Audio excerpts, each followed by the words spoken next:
Let's talk Tanya for the 4th of Tamuz of a leap year. Yesterday we concluded 2 chapters of Tanya. The topic of discussion was God's unity, Achdus Hapshuta, God's absolute unity, His simple unity, meaning that God, unlike us, we are composite unities. I am a single human being composed and comprised of many different components, both spiritual and physical.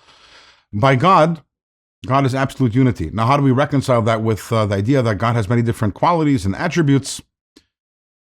Kindness and severity and compassion and wisdom and will, etc. So we said we don't understand it. We can't understand it, and it's not a surprise that we can't understand it, in as much as God's reality is so removed from our reality. We have no frame of reference to compare it to. Nevertheless, in today's Tanya, and today we begin chapter 10, the Alter Rebbe today will give us somewhat a little of an understanding. And to do so, the Alter Rebbe examines something you might want to say peculiar, which is that when the Kabbalists describe the flow of God's energy, including the attributes, all the aforementioned attributes, they describe it as Ur, which is light. Why light? Light is a very specific creation, and light has its properties which are unlike the properties of any other creation. Wouldn't it have been more appropriate to use a more generic term, energy that comes from God? Or the Hebrew word shefa. Shefa means flow. The flow that emerges from God. Flow is a generic term. It doesn't tell you anything about what is flowing.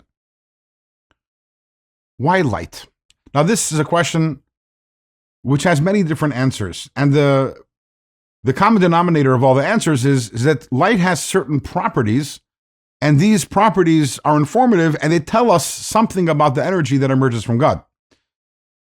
Today, we're going to talk about one of those properties. And to understand this, we need to go back to something we spoke about earlier on in chapter 3 of Shar Yichud V'Emunah, where we gave the example of the sun, which is the source of light, and the light that emerges from the sun. The light that emerges from the sun, when viewed independently of the sun, as it emerges from the sun, yeah, it's an independent entity. It comes from the sun, absolutely. It's reliant on the sun. But at the end of the day, you look out the window, you see sunlight.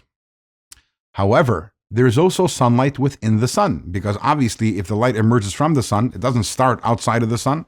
It starts within the sun, but within the sun, that light is absolutely one with its source. It doesn't have an independent identity.